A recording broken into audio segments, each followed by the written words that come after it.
great show where we highlight change makers. You see, I welcome you wholeheartedly. I'm wearing my green suit. I see. To indicate that Mayor Green is welcome here. Thank you. Thank you so much. So I'd like to start from the first question. You've been a long life resident of the city of East Orange. You spent like 35 years being a strong advocate in the community, starting from the grassroots level. So what motivated you to serve? Right. First of all, Mike, thank you for allowing me to be on this platform tonight. And thank you for the work that you're doing, for giving individuals like myself as elected officials an opportunity to really tell folks about our story as being leaders and being mayors, and really talk about the cities that we represent. Look, first of all, I'm very proud of the city that has given me an opportunity to lead. I never take anything for granted. I'm very proud of the individuals whose shoulders I stand on. So when we talk about what inspired me to want to do what I do, is actually my grandmother and my grandfather. I watched my grandmother all my younger days at the church, doing rummage sales, cooking for people, doing clothes drives and soup kitchens along with my mother and father. My father, who was an educator in the Newark system, school system, my mom, early childhood education, and all my life I watched them work with young people, work with seniors, work with the community. When we was young, my mom was the supervisor of the Play Street, on 100th Street when we was younger. And listen, they inspired me to always, my sister and I, and my brother, to give back. This is your community, so you have to pay it forward. And somehow, as a young man, my father, who also taught martial arts, he always was involved with the people in the community. When we had to clean up our block, my father participated, I participated. So I think that I inherit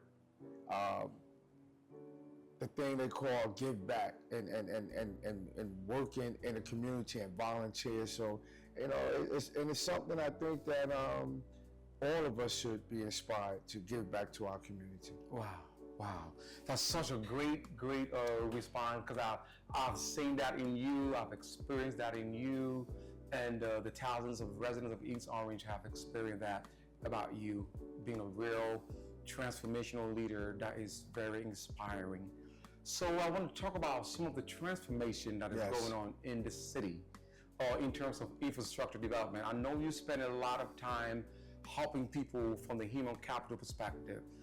There's $2 billion redevelopment projects going on. Yes. For example, $500 million for the Brick Church Plaza project, which is extremely inspiring to me. So how do you think this development will transform the city and to be able to help you with your strategic goal in moving the city forward in terms of being a place to work, a place to live, a place to shop, etc.? Right, Mike, you actually said it all. We are driving the perspective of East Orange to be a place where people can live, eat, dine, raise their family, and do business in the city of East Orange. We're very proud of the Renaissance that's taking place in the city of East Orange. We're proud of over $2 billion in public and private money that is going through East Orange with redevelopment. We're proud of our newly and soon to be the ShopRite, we call it the Crossings of East Orange.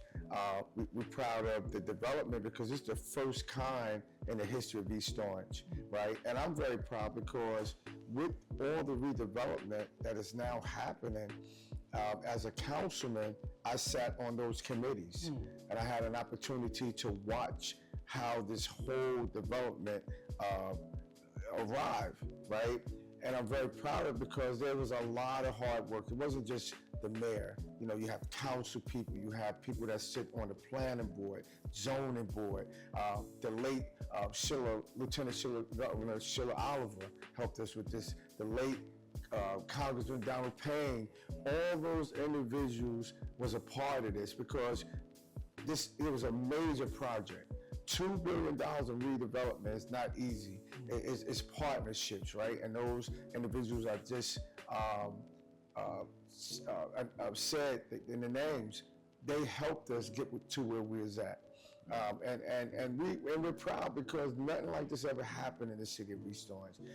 And again, you know, not only is it creating housing for people, commercial space, retail space, residential, but it also provides job opportunities for East Orange residents.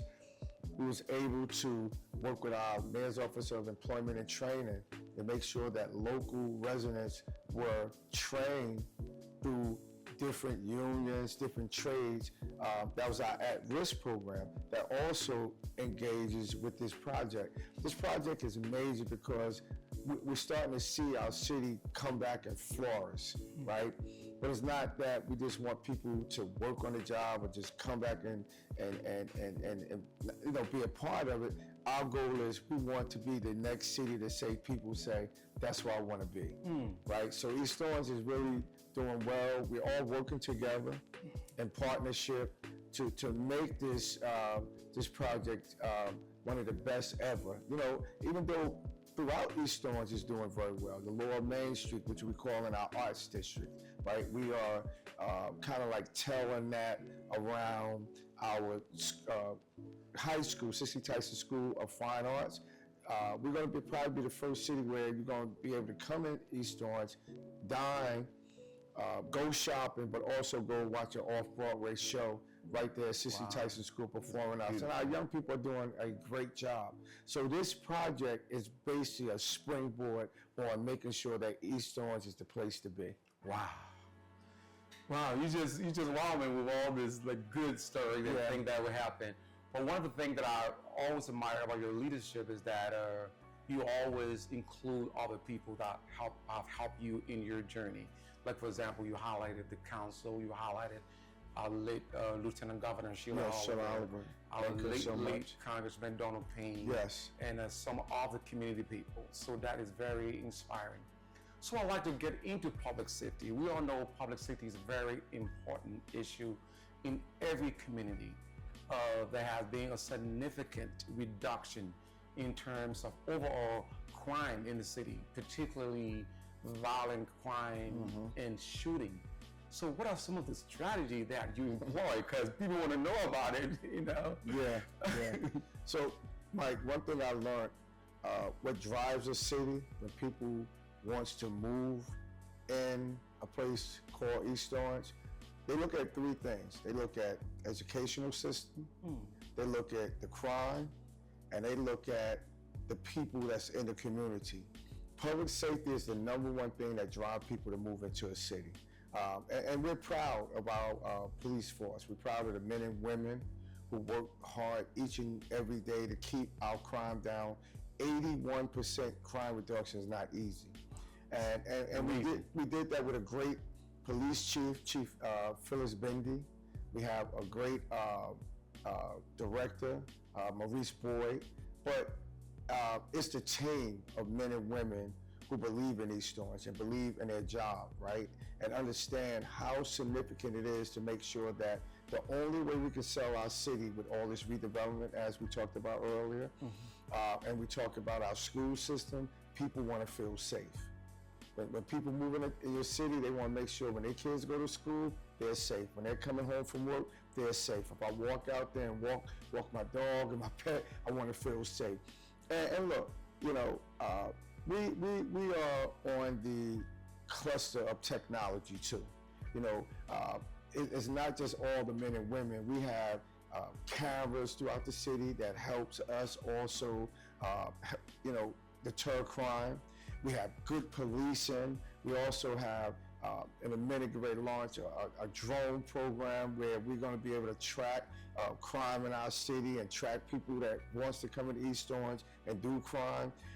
And we continue to build on technology. We have cameras throughout the city.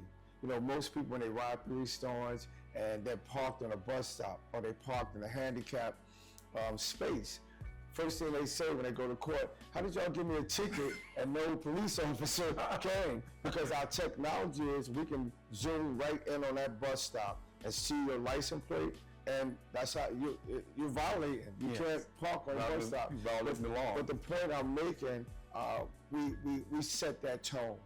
We set that tone with public safety have to be driving the growth of East Orange. And we're proud of everything that our men and women are doing also. So I'd like to dive into the youth, because you're like a big advocate for the youth. I can see that clearly. Yeah. You even founded a school for martial arts called the Ted Green School for Martial Arts. So why is it so important now to focus on empowering the youth? We know there are some budgetary constraints going on, like nationwide and all that. But why is it so important for you, Mayor Green, in terms of youth empowerment? There have been like 54%, I think, employment increase in terms of the youth, and that is extremely commendable. So, again, why are you so much concerned about that and putting money into it from your budget to ensure that these youth are empowered? Yeah, great question. I believe that the same way somebody gave me an opportunity, right? Although I grew up having a father and having my mom in the house, there's so many young people that don't have those opportunities, right? But that don't negate us from not being able to build a platform for young people. And we have to do that because, you know, we have to make sure they know they are the future, right? And although there's places in our communities where certain young people have setbacks, you know, me and myself, through my Mayor's Office of Employment and Training, we are driving, making sure young people that don't get an opportunity to go to college, then we're going to build different trades around them. We're going to teach them plumbing. We're going to teach them electrical work. We're going to teach them how to do drywalls. We're going to teach them how to drive a forklift. We're going to have a program for them that we do have for the CDL license and for the sewer license. We're not leaving any rock unturned to make sure young people know there's other opportunities out there, right? And we know for a fact that when you employ people and you train people, you give them a lifetime skills, right? And these stores, we're not just giving people a job, we're training people. Because when that job is over and that project is over, sometimes what happens, then that person walk away and it's like going back, I gotta find, no, what we're doing is making sure through the development that our young people are part of it. We're in the high schools talking to juniors and seniors saying, hey, listen, are you going to college? Well, man, guess what? We have an opportunity for you. We have a program that David Sharp and LaDonna Johns run each and every day. Let's go sit down and talk to them. Tell us what you want to do other than that. Well, man, I'm not really going to college, but you want to do something. You're not just going to sit down. You want to open a business, then we're going to teach you how to start a small business. You want to get into the trade and construction, we're going to help you through the unions. So my goal is to make sure that the future of East Orange is not just technology, not just having a great police department, not just having all this redevelopment built in our community. You have to include our young people because they are the future. If you don't give them an opportunity, then that's when they go and do things that are unacceptable, right? But if you give them an opportunity to be a part of what you're doing and have a voice, then they become really a part of your community. And they're never gonna let anything happen when you allow them those platforms. So we're driving job opportunities, career training in the city of East Orange, like not second to none. That's what we're doing. Even now on my DPW department, yes, I have second chance offenders that's working there and they're doing great. The thing is that you have to work with people and give people an opportunity. But again, when you give them that opportunity, you also have to cultivate them and talk to them and tell them, like, look, you can't just keep doing what you're doing, because So society is never going to wait for you, right? So no, true. and we want to kind of also not have that revolving door, and our young people going to youth house or going to prison. We're changing that concept. Our goal is that we're going to put you in a position where you can have a lifetime skill and opportunity to work. Wow. That's creating a holistic community. Yes, That's right. so amazing. And most especially with the coming of AI, artificial intelligence. Yeah, It is very yeah. much important that we It's empower the challenging. youth. Yeah, yeah. Wow. I think that will try to like mitigate some of the challenges that AI is bringing, Yeah. and so forth. So I'd like to dive into legislation. There was major legislation when you were a city council member, I think, was an ordinance that deals with realistic toy guns. Yeah. You know, like some of those guns looked like real gun, and you pushed that particular ordinance, and our late Lieutenant Governor, Yes, she was very the instrumental. Honorable Sheila Oliver, Yes. adopted that and was able to create that into a public law. So it's currently a public law in New Jersey. So, but what really inspired you to really think on that particular initiative? Because there are lots of other things that you could have addressed, but you told us that this could be something risky for the community and risky for the youth. So what inspired you to do that? Yeah, and thank you for that. So look, we was having quite a few incidents in the city where folks was being robbed, and then we was finding out it was toy guns. Wow. It was actually toy guns where young people was purchasing the guns from the local stores, you know. And I hate to use the mom and pop stores, but you know, the corner stores. And two things, you know, you remember that incident with Tamir Rice? Yes. Right? That incident could have taken a different approach when that happened with him, because when they killed him, he had a toy gun. Yes. Right? It wasn't a real gun. Yes. And if you notice those invitational guns, they are black, but also they have like an orange tip. What the people was doing is coloring the orange tip. So if they walked up to you and you didn't know, you think it's a real gun. Yes. But two things, you know, we didn't want people to be victims of crime. Yes. Then we didn't want an incident to happen what happened like Tamir Rice. Right. Right? Because it's an artificial gun. So either this kid can get killed in many ways. The police officer come up, they see a gun, not knowing that it's maybe at night, not knowing that this is a real gun or a fake gun. They don't know. So what we tried to do, and when that legislation came, I had to look at the bigger picture of that legislation, of that law. So I have to really thank the late governor, Lieutenant Governor Sheila Oliver. At that time, she was the assemblywoman. Right. And I took the information to her. I said, look, I got this idea. I'm gonna need your help. I said, I want to get a bill that not allow local stores to sell these type of guns. So, you know, Honorable Lieutenant Governor Sheila Oliver, when you bring her something, you gotta come right. You have to have your information. You have to have your resources. You have to have your, you know, it's almost like you're doing a thesis. Yes. And when she told me, she said, you know, Ted, I want to see what you're doing before I even bring this to the floor. And I did all my research. I had 8 different types of guns that they were selling in the stores. I had the measured marker. I had everything what the kids was doing. And how I learned about all this, it was the young people who told me. Man, this is what they do, blah, blah, blah. And I was like, wow, that looked like a real gun. Wow. So when I went to her, I said, we need to change this law, right? I know it is not a real gun, you know, because with the real guns, that's an issue too, right? But that is a bigger issue and bigger problem.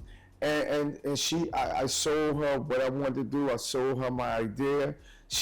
Lieutenant Governor Sheila Oliver rode with me on it. She took me on the floor. At that time, she was the assembly person representing the 34th Legislative District. Yes. And I had to actually go in front of a panel. but I prepared. Yeah. Oh my gosh, she was so proud of me because I prepared, man. 'Cause I didn't know what to expect. Yes. And even me at the hearing, every assembly person that was in that room was amazed how I broke that down. Right. And that's how we got that law That's passed. amazing. And to this day, we are still finding local stores that sell those type of guns that look imitation to a real gun, because we don't want our young people to get killed over having a fake gun, Yeah, an fake imitation gun. We don't want our cops have to be in a situation with a young person being in that predicament. Yeah. So it's a twofold, not being able to know it's a real gun, and young people doing crimes with a fake gun. Right. So that law is still in. We appreciate it, and many mayors took that same piece of legislation and made it a resolution in their cities. Wow, that is amazing. Probably, if you were to do like some analysis, probably is some of the reason why there's a reduction in crime in East Orange. And probably so. Well, I mean, with the elimination of those kind of guns, probably there's a correlation between that particular ordinance or that particular public law that is helping the city of East Orange and other city to say. All right, so thank you for that. But I'd like to get into COVID-19. I know so many people forgot that COVID-19 took place, and we all know the devastation it created. Yes. There was a large influx of people that came to the city of East Orange because East Orange was designated as a federal testing and site. Yes. So I just wanted you to share some of the challenges you faced at that time, because you had to deal with your own resident and people from other cities coming into your city. Yes.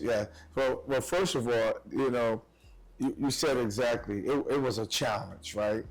It was something that was unknown to all of us. Let's be honest. It was something that we didn't expect. One thing I'm very grateful for, that I had a young lady, Dr. Griffin. She was the acting director of Health Human Services, and somehow her and my business administrator, months when this thing was coming, they would meet with me and say, "Hey man, look, this thing, COVID-19, for a minute I was calling it Corona, like." Honestly, as a mayor, you're trying to prepare for it, but the people around you, as the professional people, and she was well in front of it. She was standing in front of it for months, and you're like, man, this thing is coming.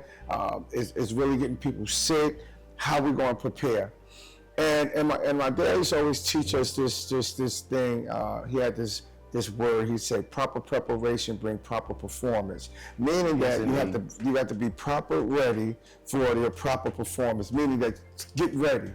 And one thing I can say, that we was on top of it when we had to shut down City Hall, when we started seeing the fluctuation of people getting sick, and they was going into the hospital and people had to stay home, and the COVID testing. Like I said, it was fun. It was really fun, and then we had to figure this stuff out. The day we closed down City Hall, that's the day I said, this virus is real. Yes. So we had to shut down City Hall. We had to come together, and where employees were home, they was working remotely. We had to figure this thing out. And I have to be honest, Dr. Griffin walked us through this process. She walked us through what we need to do, how we're going to do it, how we're going to get the information out, and setting up our sites for people to get tests. We had to make sure that we work with the county. I want to thank Joe D and his staff. Yes. They was remarkable, along with their health officer, Myra, who was working with us. It was not an easy task, because honestly, I caught it. We had to set up shop where I think I was out too much, but we had to make sure we had food pantries. We had to make sure that the families that were in jeopardy of losing an apartment. Then we started going to remotely on social media, setting up the mayor's town talks. Right. So we had everybody on. We had the governor who came on. We had the late Donald Payne Jr. came on. We had Honorable Cyril Oliver come on, just to make sure that we was giving out the right information, because at that time, everybody was in a standstill. Yes. They didn't know what to do. People couldn't go to work. People couldn't pay their rent. Yes. People couldn't, they were struggling with their mortgages. Yes. They were struggling with family members in the hospital where they couldn't reach the family members. Myself, I caught COVID. I was in the hospital for 5 days. Wow. My wife caught it, but unfortunately, because I trying to say I'm healthy, it didn't affect me as much as other people, right? I did have symptoms. I did have a fever, but my wife was actually on oxygen. But the point I'm making, it was something that none of us could have been prepared for, but we was in front of it. So again, to all my staff, our fire department, police department, the county, the state, everybody had to lock arms together and come up with a strategic plan to make sure this thing worked. And we still had to make sure that we ran government, right? Because you think about it, employees was home on remote running government. Nobody was in City Hall, right? And of those who was in City Hall, this was what made it so unique. There was nobody in City Hall but directors, and we were still able to get things done, right? And we thank God for that, because at a time where I think people lives went a shift. You couldn't come out. If you came out, you had to wear masks. You had to, you had to get companies to come out and spray the office and wipe things down. We was in a mist for a minute, but thank God we was able to have a great group of people and a great team to do what we needed to do and had to do, and we came out of it very well. Wow.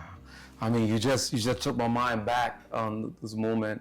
It was like a surprise, like you stated, but the city of East Orange was very, we went to very, work, brother. very on top of things, and set good example. And it's funny, Mike, I see people now, and, I say, hey, listen, I'm running again for re-election. And what makes me feel so good, and I'm grateful to God also, right? People say this, man, you will have my vote any day. No, honestly, they do, and it makes me sometimes cheer up. They said, man, you brought us and walked us through that COVID when nobody knew. And I said, no, I didn't. It was a team. Nope, man, you walked us through that. And I will never forget that. The information you provided, the food that you provided, because I had boxes of food where people could come by, do the drive-bys, pick it up, and we had our rental assistant program ready to go. We had our mortgage lenders helping out with the people who have mortgages. We did everything we can under a time where people just didn't know what to do. And I'm grateful for that. But when people say it, I always say, I didn't do much. I did everything that was needed of your mayor to do, but it makes me feel good. Because you're very humble, that's why. So I'd like to just dive into like a legacy. You've won like several awards. When I was reading your bio, I was extremely amazed. Probably like 2-3 pages alone on different awards. People recognizing you for what you've done. Even like the Halsted Plaza, Senior Plaza for homeless people, veteran and seniors. The building was named after you, Ted Green. Like years from now, what do you want people to remember you for? Like maybe when people talk to your children, your great-grandchildren, how do you want the world or the people of East Orange to remember you? So Mike, this is and thank you for that question, right? And sometimes my wife, June, she asked me, and for a long time I had to really think about legacy and all the things God has blessed me with, to be a mayor where a board anonymously voted for name a building after me, the Housing Authority. And even though all the things I'm doing, Mayor on the Block and work with our Mayor on the Block. I love Mayor on the Block. That's my household name. So my wife asked me one time, she said, what you want your legacy to be? I actually want people, when they do talk about me, and I tell my kids this, I just want people to talk about my faith. Because everything I do, I put my faith in it, right? First of all, I put my faith in God. I put my faith in stepping out each morning to be a person to help, right? And I continue to ask God to allow me to have the passion to do what I do, because when I stop having the passion to help people, to go into City Hall and do the best I can each and every day, to go out, Mayor on the Block, to be on platforms like this, I want to walk away from the business of being elected official. So my legacy, the first thing I tell my family, tell people about my faith, that I have faith in God, I have faith in our community, I have faith in making this city better, I have faith in young people when sometimes people give up on, I have faith in that things can get better if we all work together. So a legacy to me is that when they think of Ted Green, I just want them to say, I want people to smile. I want people to say, that was a good person. Wow. I don't want them to say that I had a karate school and I taught over 200, 300 students. I don't even want them to say, you know what, the mayor used to come on the block, sit with me and talk to us. Again, you have to have passion. You got, in this business that we're in, you got to be a person that is something that you really want to do. I think that if folks are looking to get into government, be passionate about what you want to do. Have some foresights. Be real about improvement. Be real about making change. Be real about want to improve the environment that you live in, or be that person where get involved. Yes. Don't wait till something happen and then you get involved. Get involved now.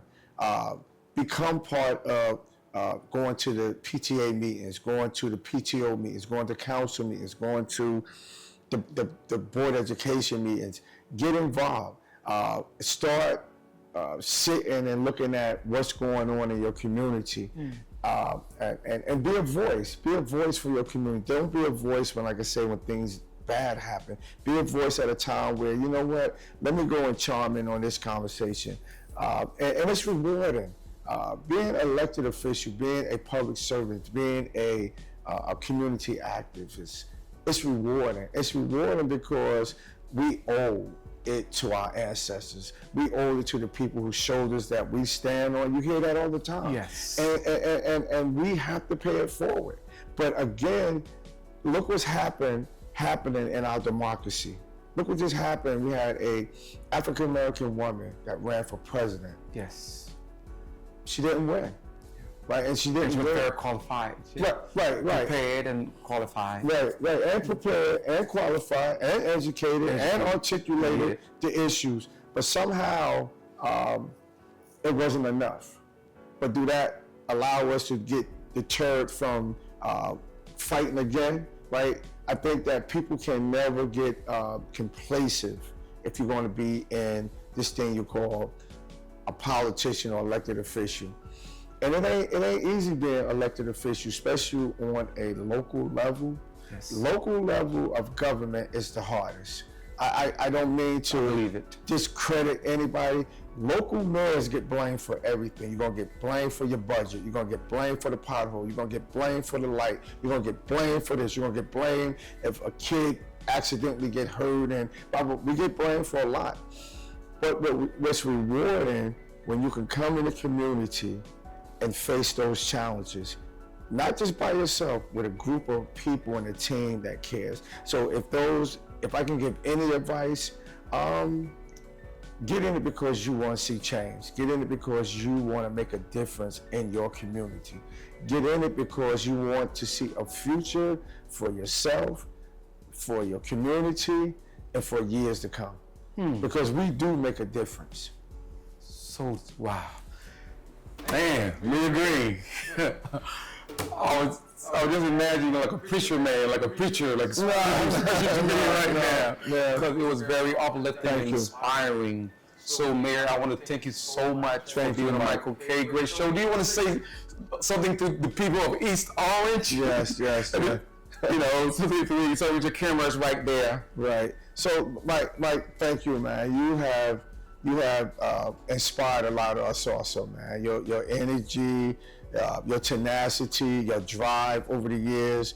You always kept the same personality, but you always kept it real. And it's because of individuals like yourself. When you asked me to come down here at 8:30, I didn't question it because of our friendship, man. And I really want to thank you. To all my East Orange folks, if you're watching, thank you for watching. But again, we still got much to do. I'm looking for all of us to continue to chip in and drive that word I use as progress in the city of East Orange. And as our motto is, we're one city, one community, we have one goal. That goal is progress, and all of you are part of that progress. So let's make it happen. Progress, progress, progress.